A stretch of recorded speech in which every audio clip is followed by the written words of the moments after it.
I'm going to be doing the final testing protocol on this blue DSi XL. I first need to take it battery cover off to see what the serial number is.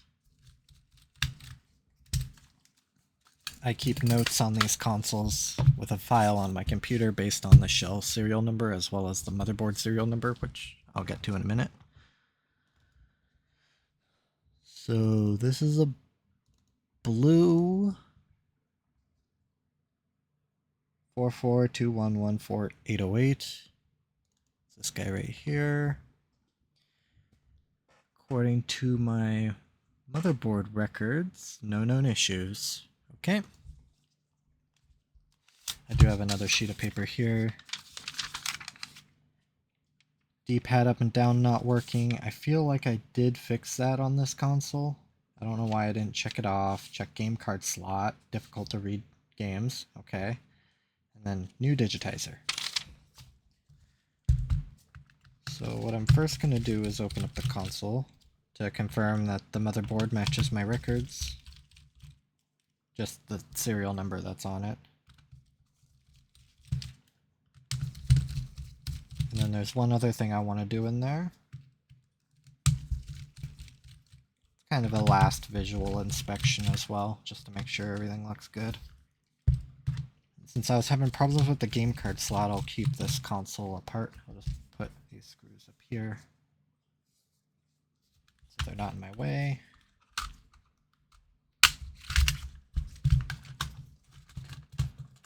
Okay. Motherboard serial number 21X06012 U0154R9 negative A41. Okay, that matches my records. Now out of the factory, the DSi XL has two pieces of tape over the digitizer connector as well as the backlight connector for the bottom screen. And since Nintendo thought it was a good idea to put those there, I'm going to do the same. Just a little bit of Kapton tape over those connectors.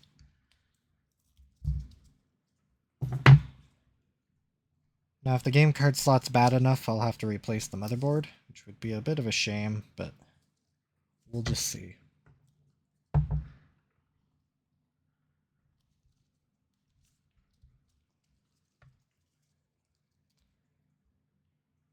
Those notes I left on the piece of paper were from my first round of testing, just to verify that all the components I put in here are at least working.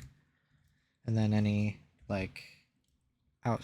small issues that I may pick up or note during it, I can test one more time here in the final test.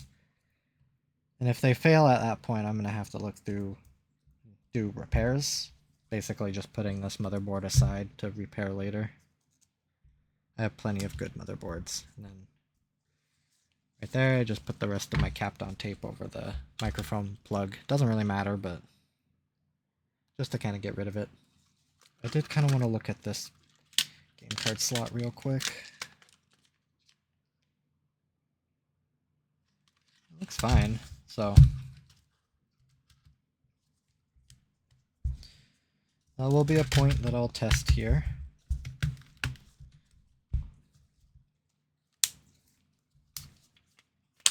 So before I actually begin the final test here, I'm gonna just verify that my up and down on the D-pad work. I'm pretty sure they did. I'm rather positive I replaced that power board, or even cleaned the buttons. So this may have I may have left that unmarked just to be like, triple check that.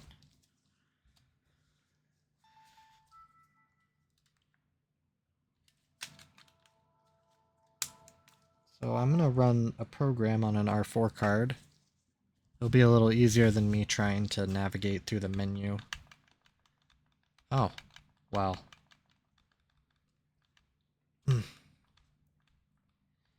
Yeah, I can tell you right now the up and down don't work.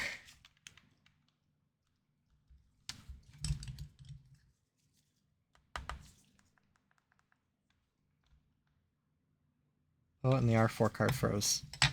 That may have been disconnected. Try again.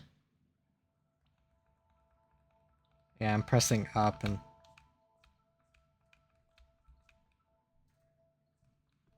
None of my D-pad inputs are working. Did I not see that connector unplugged or something? It was kind of working.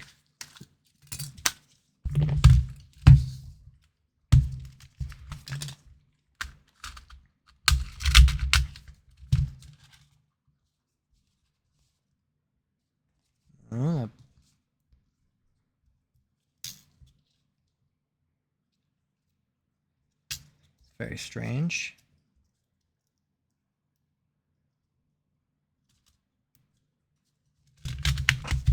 Okay, let's try it again. I won't. I'll just leave that battery off. The battery door.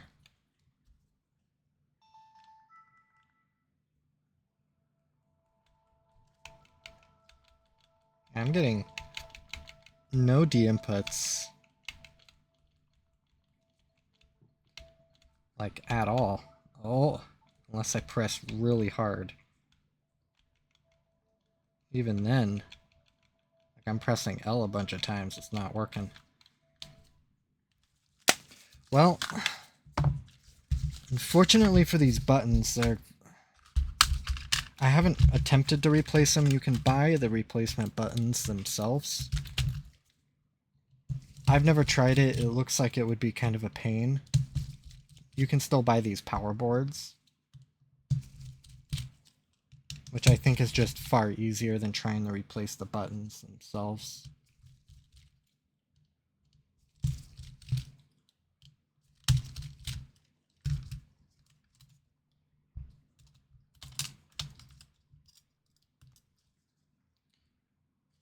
Yeah, you can see there's some gunk on the R, so I'm guessing this was probably from a power board that got covered in soda or something, and that made its way underneath the actual buttons themselves and are preventing contact with the board.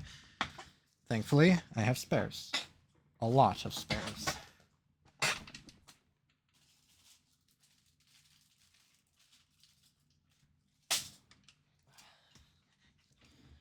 Here's one. Just gonna give it a quick look over to see.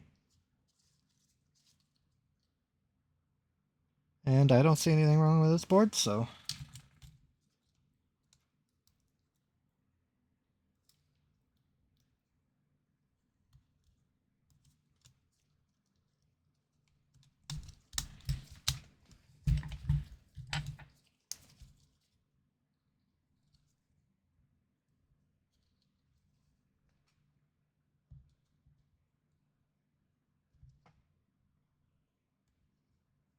I think it went black wire then red wire. It doesn't really matter.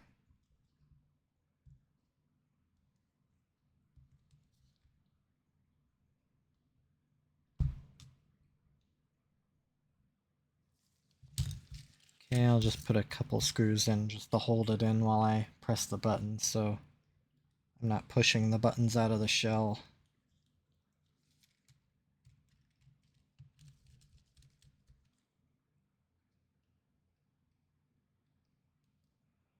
Let me just say I'm very glad Nintendo decided to do a modular daughter board. Because I would be very sad if I had to try and replace the buttons on the main board. Sure, the face buttons on the main board do sometimes go bad. That's the A, B, Y, X and the start and select, but I find that to be far less often than the D-pad. Okay, let's put it together to test.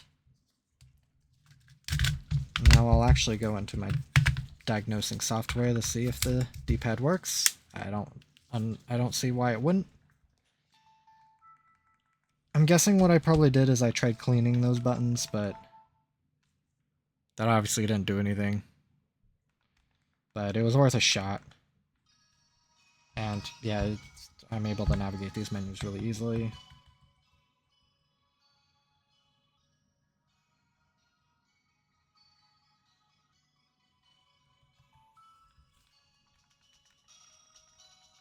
Yep, all the D-pad inputs work. Since I'm here, I'm just gonna verify that the shoulder buttons work.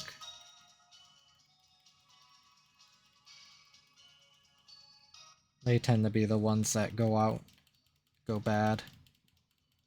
Far more often than the D-pad do.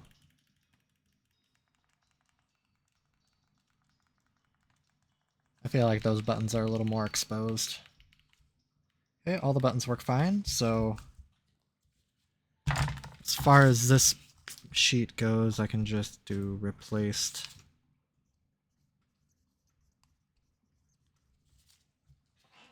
And I need to check the game card slot. That's always a difficult one. So what I do to check game card slot is I grab a pile of shovelware games that I have. Some easier to read than others. Others proving to be more difficult to read lately for reasons I don't understand.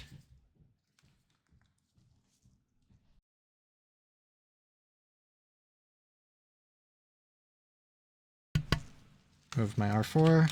Okay, so I have just random assortment of games that have come with my consoles that I've been purchasing. So the ones that I've been having problems with recently are this SpongeBob game and this Dog Whisperer game. These four have been reading just fine on all my other consoles, so if I'm still having problems with these two games, I'll look into it, maybe do another cleaning, but these four games right here should be read just fine. They should pass my little test I do here.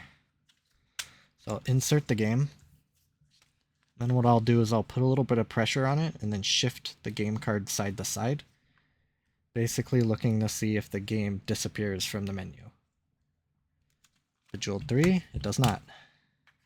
Crafting Mama shouldn't, because that's like the one that all my consoles read very easily.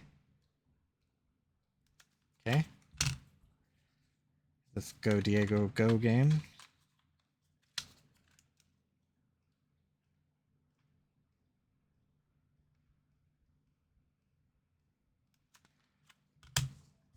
Okay. Still no problems. Now, Wonder Pets used to be my more difficult game.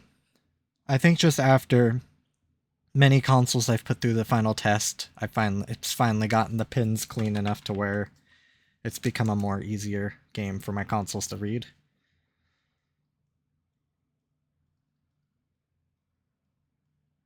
Okay, so the four games that I expected to pass, passed. Now we have these two games, which tend to be more difficult.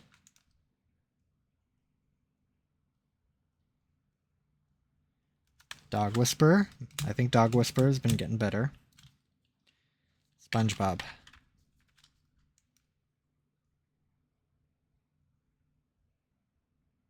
Hey, look at that.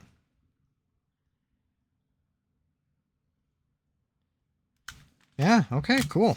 So I guess the cleaning I did on it was very successful.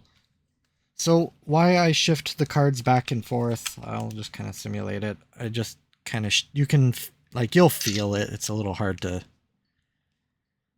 visualize.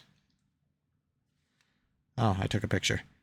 But basically what I'm simulating with that is what would happen if you accidentally hit the console. Like maybe you dropped it or something or threw it on a couch. If it just took a sudden impact. I feel that that's a good simulation of the card.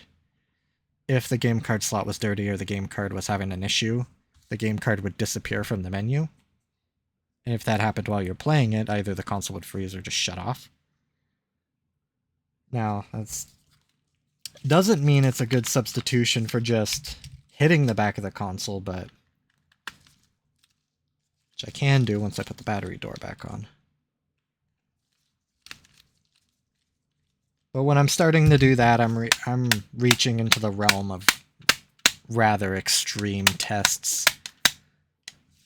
Oh, and since I have this console partially apart, shut off, I'm guessing the battery kind of dislodged. But it passed my game card test. Oh, I guess I could put the check mark down here. So I can go ahead and put it back together without any worries.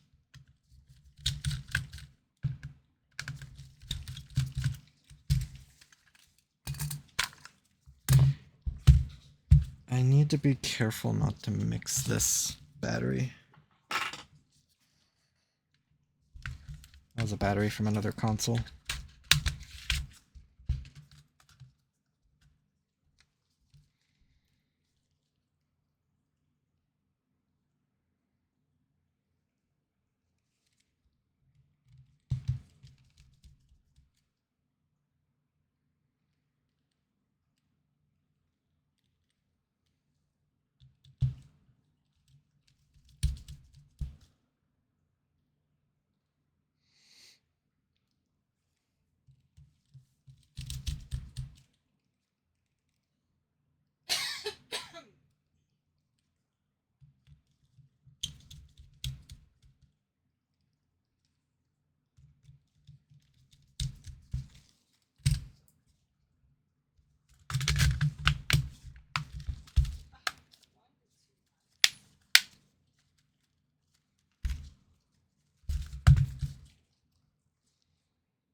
A little screw in the game card slot.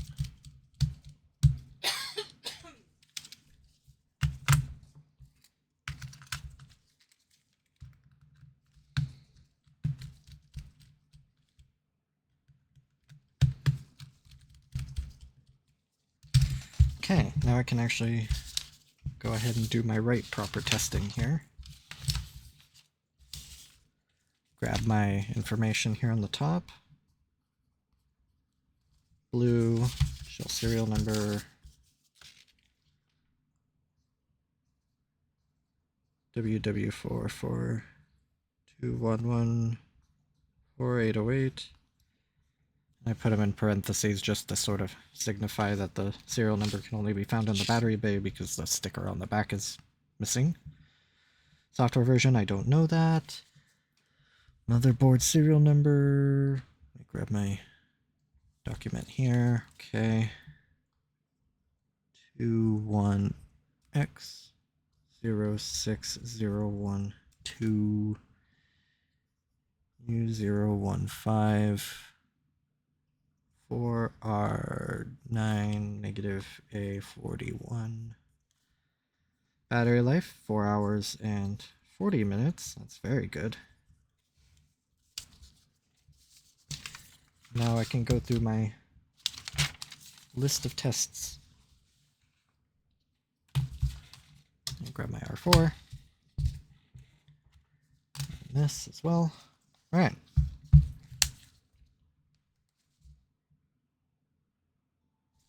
Console powers on. And goes to the main menu. So the motherboard and the power board are good. Next test is tactile buttons, which I already kind of did, but I'll do officially. Go stick in my R4 guard, run the program diagnose, or diagnose SE.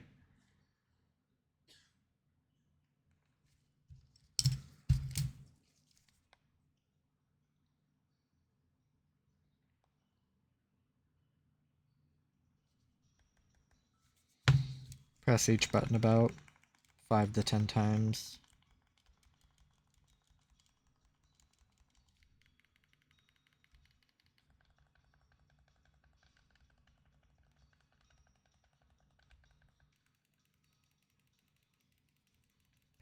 closer attention with the shoulder buttons.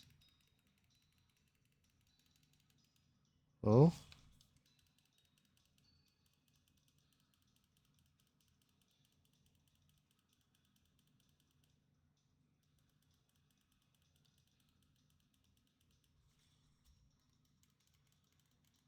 The L button was giving me a bit of a troubling input there at the beginning, but I think it was just the way I was pressing it. It was a little unnatural.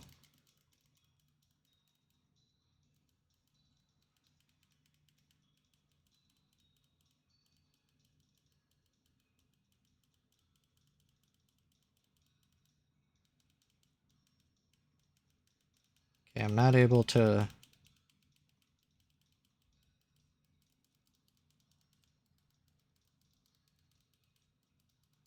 repeat whatever I just did, so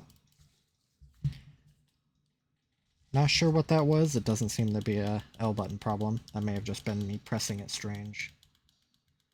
Because now it's if I were to hold the console naturally as I would and press the L button, it's responding to all my inputs. As I kind of move my finger around the button, it's responding to my inputs.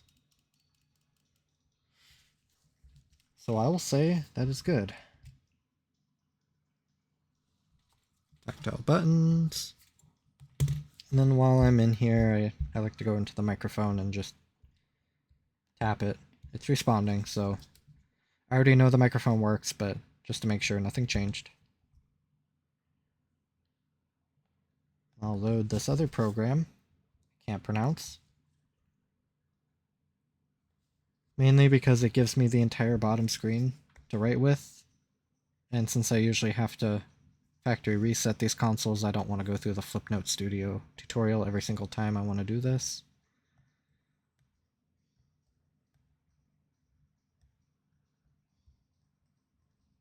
Now these jagged edges is because I'm catching on the screen protector.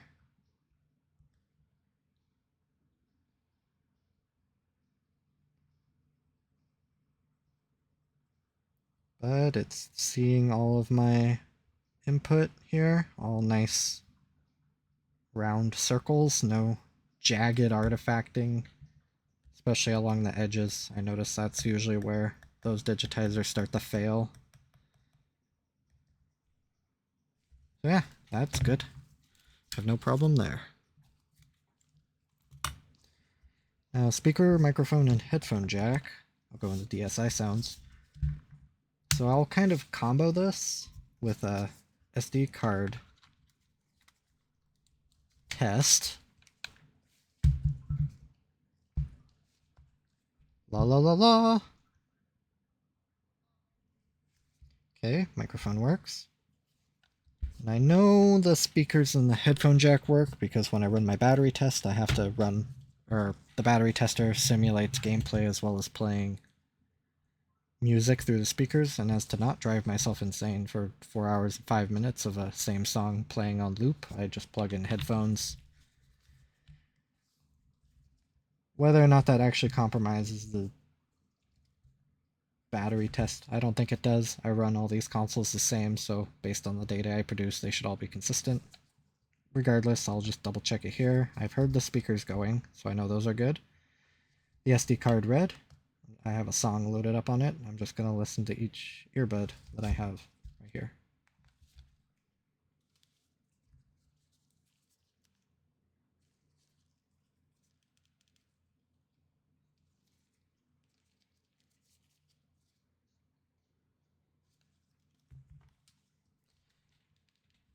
Okay, I could hear the song out of both earbuds. So not only do all the sound systems work, but the SD card slot does as well.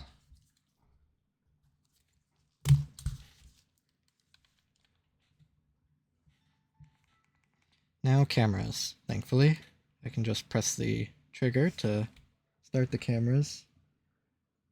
I do kind of see something in this lens. I think maybe just like a hair or something.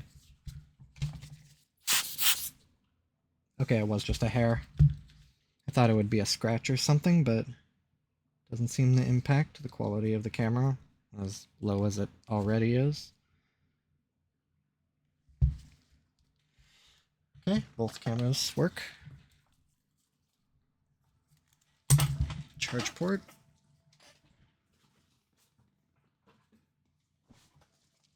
So what I'll do is grab one of my clean charged cables. I just give them a quick wipe down. I don't really do much with these. Since I wrapped this funny, I need to rewrap it.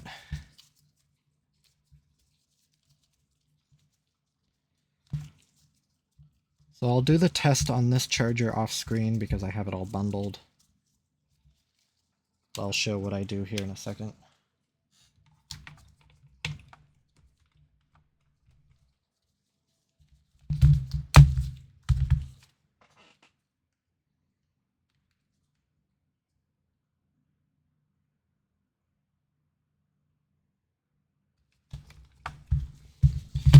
Okay.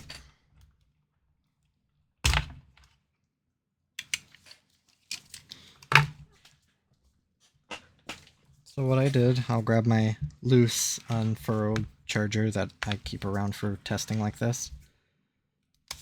I can remove that. Is with the charger I included, because that's the most important one, put the charger in, solid orange light, then I slowly rotate it. Now normally you won't be disturbing the charger while it's charging, but this is a good way for me to catch any broken solder joints on the charge port itself or any downstream components, because they do break, as you would figure. If you had this in the charger and you dropped it, that's a lot of stress on the charge port that definitely was not expecting, and solder can only take so much damage.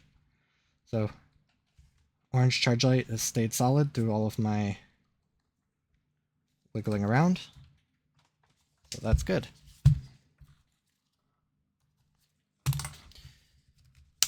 Game card slot, I'll do the exact same test I just did before. Throw this pile of game cards at it.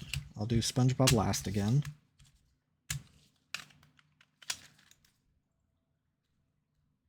Do the same wiggling side to side. Good.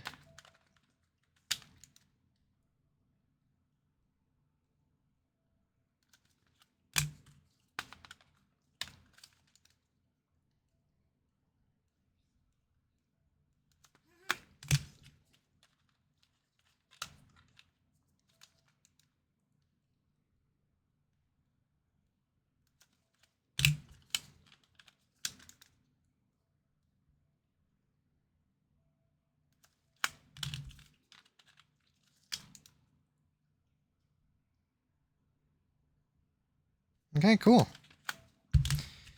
Like before, it read everything just fine. Survived my wiggling.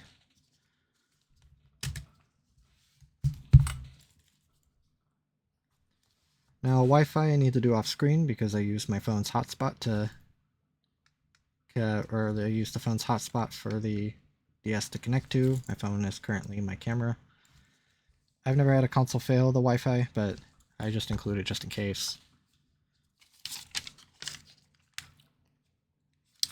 So let me grab the software version. I'm just kind of going through my checklist here. 1.4.5U, which I understand to be the last software version. Now I can get ready to do the actual condition assessment.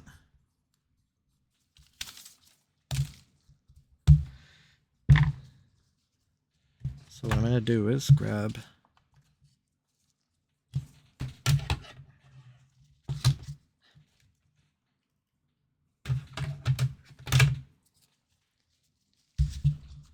a microfiber cloth and some distilled water.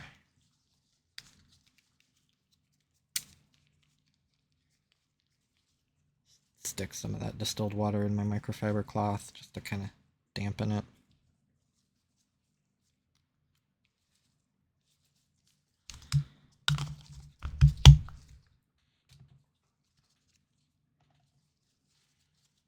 And I'll give this console a good wipe down just to get off all of my hand oil and smudges. when I put these consoles together and when I do the initial round of testing, I don't wear gloves.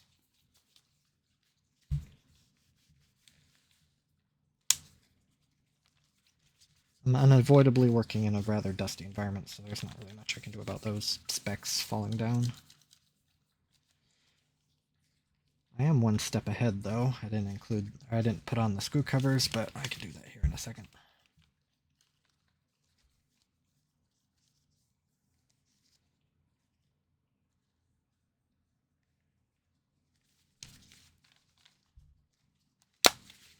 Just taking a dry microfiber cloth. Alright. Take a step back and do the screw covers. Go to my giant pile of them. Try to grab screw covers that are in similar condition to the shell. Usually these screw covers come in two flavors, either they're in fine shape or they're destroyed. There's no real in between.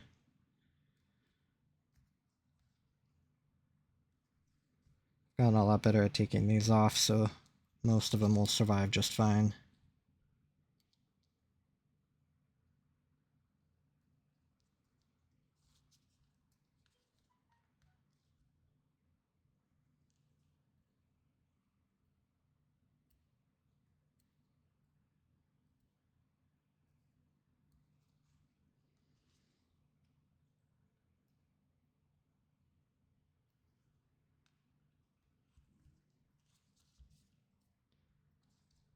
Okay, one more foot. That should be good.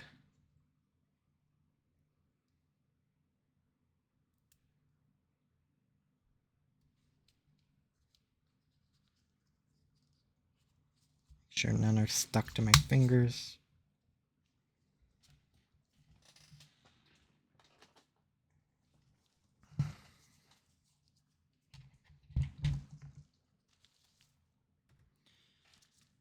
Here, grab a paper towel.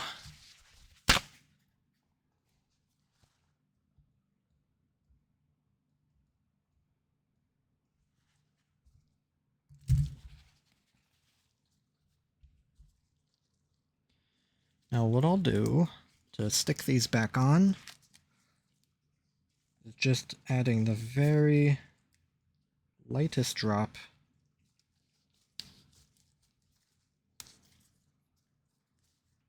of Elmer's glue. Not even a drop.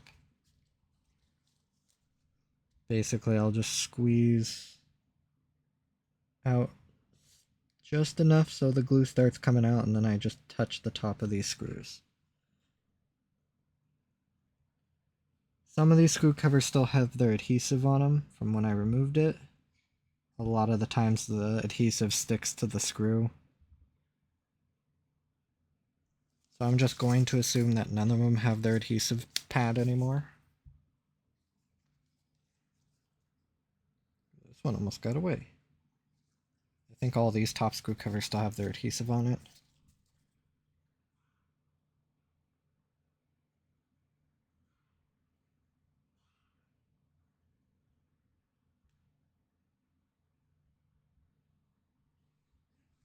Lower them into place and kind of smush them down a little with a plastic pry tool, just so I don't scratch the shell.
Yeah, those went in very nicely.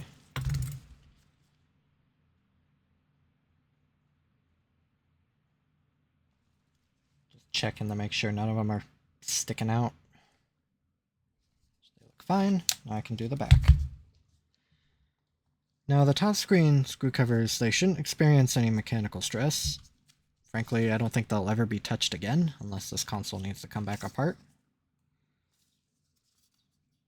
I can't say the same for the rear screw covers, because when you place a console down on a hard surface, for example, the screw covers are being squished down a little.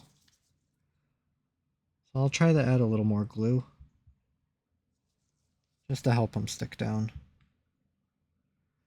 Now again, some of these screw covers will still have their adhesive on them, but a lot of the times they just come off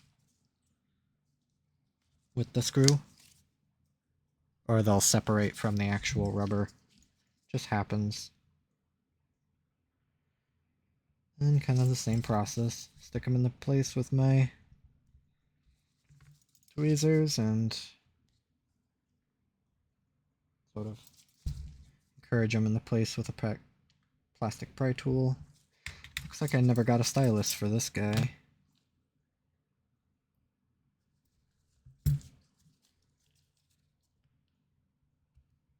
That'll do here in a second.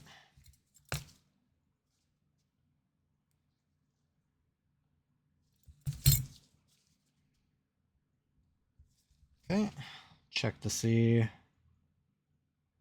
Yep, they're all sticking up just a little, which is kind of the entire purpose. So to place it like that, I'm gonna grab a stylus.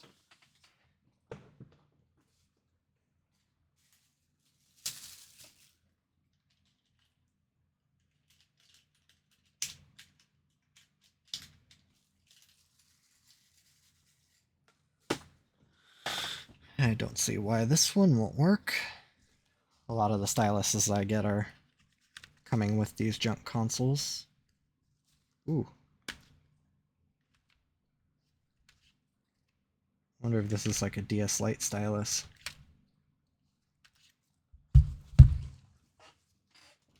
I have a DS Lite close by I can test it with.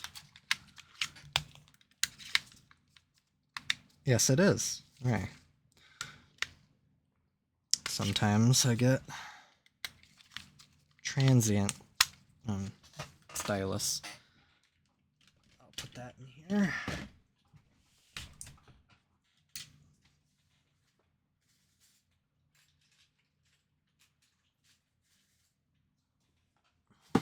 Now this one looks a little better.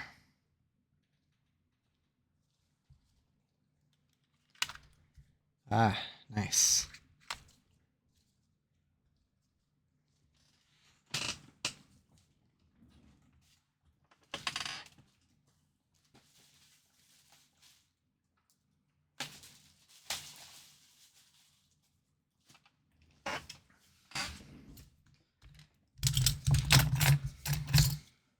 Okay, I'll give it one more little wipe down just over the screw covers.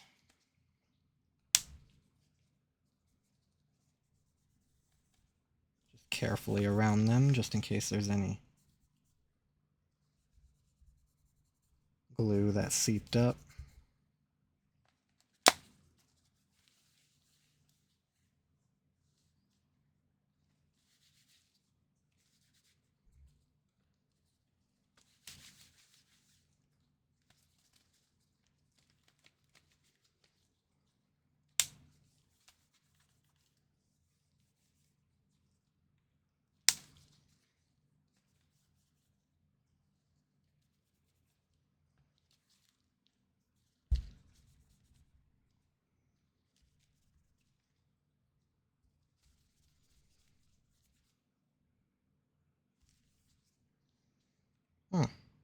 Looks like I got a good fingerprint under that touchscreen.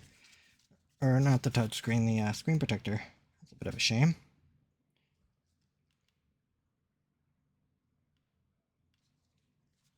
Can't see it when the console's on, but I'll make note of that. I do my best when putting on these screen protectors, but I'm far from perfect at it. Okay, now I can actually do the condition assessment. So right off the bat, you can already see a good scratch right here in the top glossy piece. Quite a bit of scratching around the glossy piece. I'm just so expected at this point. Some discoloration around these hinges. Some discoloration there. They're not really nicks or anything. Camera has a hard time focusing on glossy.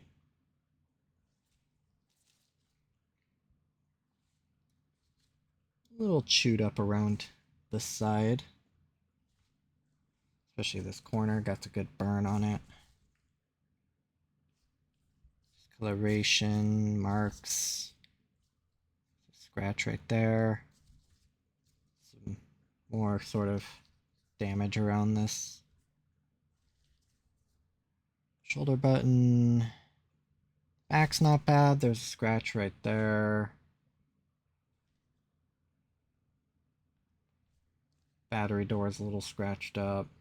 Of course, the label's missing. I don't really take points off for that. That's just a sticker. Just good little damage everywhere.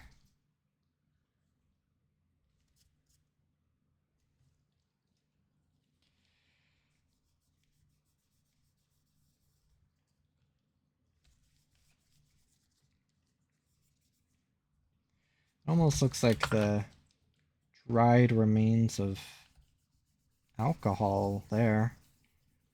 I do use alcohol to remove these screw covers. Usually it doesn't leave any spots like that. It's very faint. I'm kind of having to really shine it in a specific light to see it, but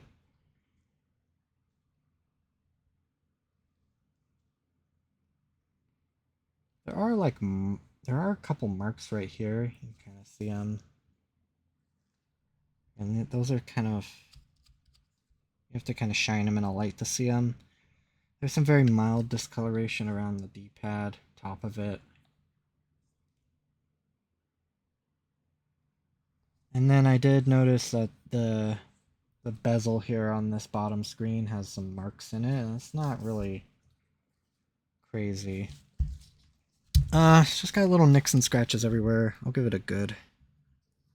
Not perfect, but it definitely could be a whole lot worse.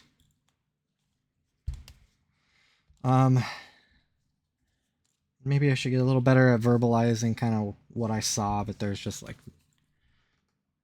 a good scratch on glossy.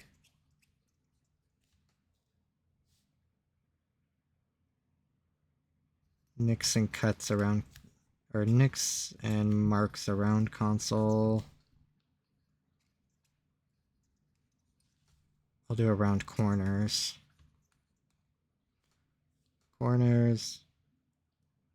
And then nicks on bottom screen bezel.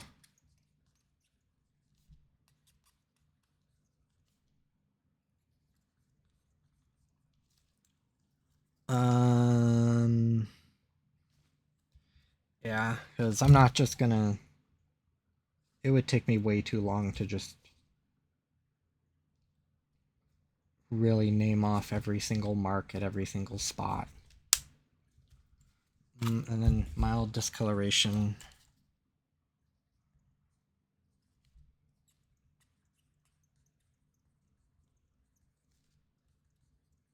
Above D-pad. Physical condition of the hardware, that is these buttons.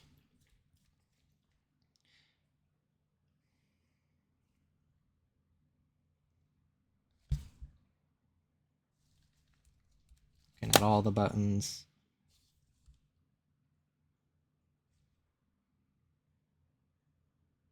The R and the L have a little bit of damage. When I pick those shoulder buttons out, I try to match the damage with the shell. I think that's really about it. R and L have damage. Physical condition of the screens. Now this is a new digitizer, and it looks like still in very, very good shape. Very pleased.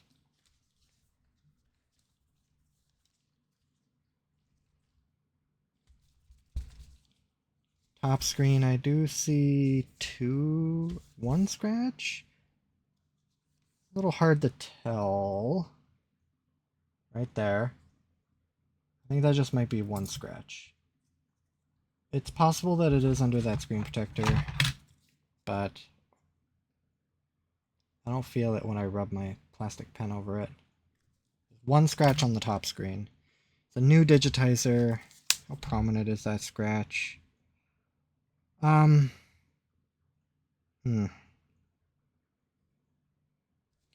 know what? It's one scratch. It's not that crazy. I have no problem giving it an excellent.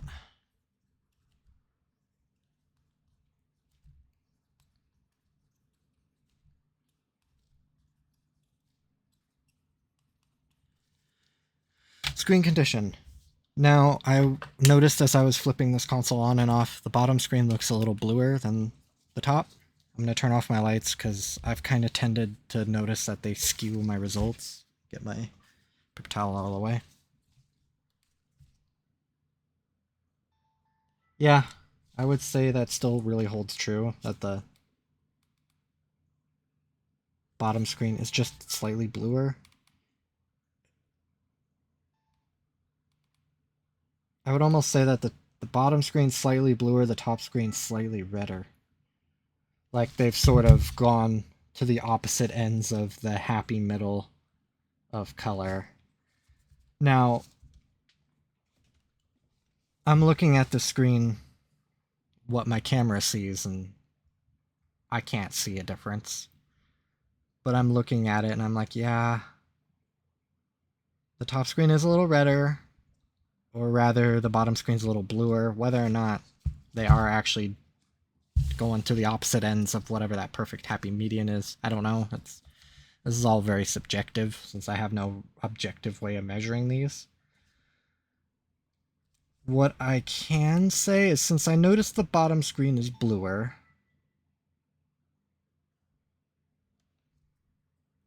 I think it would be better for me to disclose both.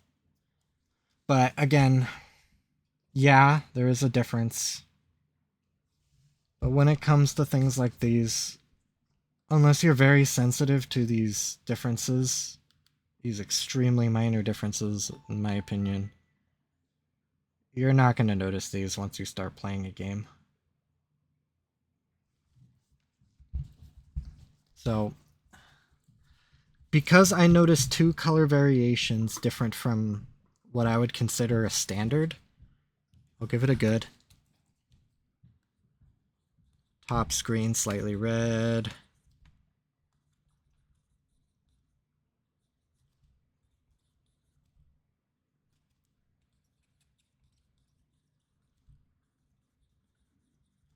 Bottom screen slightly blue.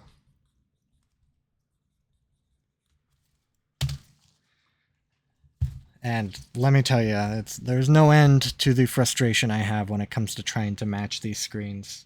Not only are all the screens themselves differently, I also have to imagine the motherboard is outputting different voltages, very, like, to a degree that I probably can't even measure.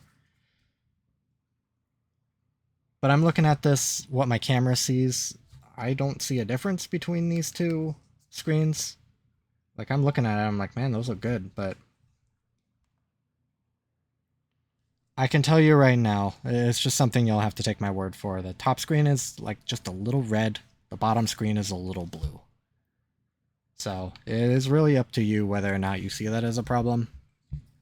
Frankly,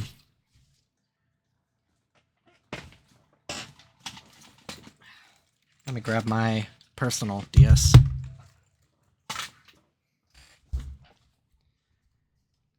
So this is the DS that I play. I've grown rather fond of this yellow one that I put together. But just sort of looking at it, I can tell you that not only is there mild yellowing on the bottom, the bottom screen is definitely a little brighter. And when I'm playing a game, I don't notice it. So again, I'm kind of beating this point to death, but if you plan on playing games on this thing and you're not too sensitive to the degree of difference, minor enough that I can't even pick it up in my cameras, then I think you won't have any problem with it. But I'm gonna try and be as transparent as I can here, point out any problems that I see. So in here, I'll just point out that there's a new digi, and I think I'm all good. I'll do the Wi-Fi and actually properly check this off later. What do I give this final score? 5, 6, 7, which is the high end of good. And all things considered,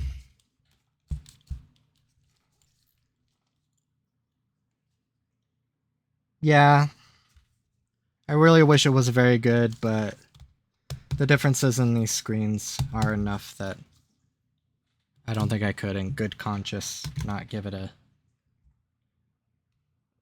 higher score. So I think that will work. I'm pretty happy with that. So now, let me get ready to do the actual condition assessment video where I sort of talk about pretty much everything I just said over the last like 10 minutes.